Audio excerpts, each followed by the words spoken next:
It takes many of our team members to keep this airport running in a safe, secure, and efficient manner. Many of these team members you never see or hear, but without them, the airport comes to a halt.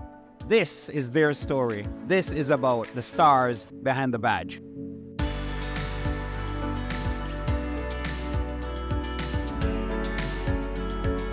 So can you tell me what's your name and your position here at the airport? Yes, my name is Anthony Scott Lee, and I'm an operating engineer for the boiler room aviation maintenance at Sea-Tac Airport.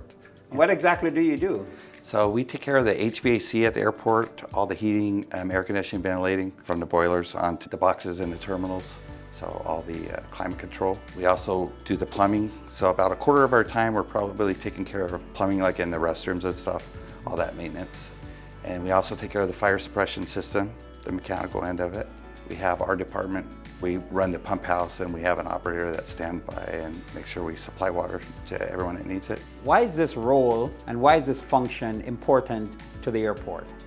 Well, it's a lot of comfort. So me, for instance, when I travel, it's not a lot, and I get nervous. Comfort, I guess, with the heating, air conditioning, and the plumbing is a big one for us. Great. And what do you like most about your job? I like the diversity. I'm always doing something different, it seems like, when I come in. You know, it's never the same job, but I feel like we're problem solvers, and it's just rewarding. And what are some of the things that you do that maybe the average person that works at the airport would not even know about?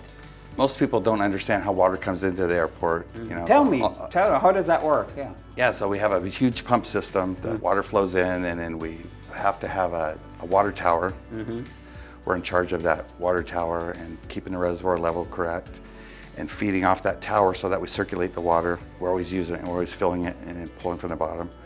And then we also have city water, so we're in charge of lining up both and making sure if there was an incident, if the tower ran low for some faulty reason, that we're right on it, and we never run out of water for the airport. And what happens if we run out of water? It would be bad because you know, it's fire suppression also, so it's not just comfort, but there could be a lot of issues. So if we run out of water, we'll catch it fast. I mean, So not just that's what we comfort, do. but safety as well. Absolutely. So we're right on top of that. That's a big job that we do. I'd say an important job.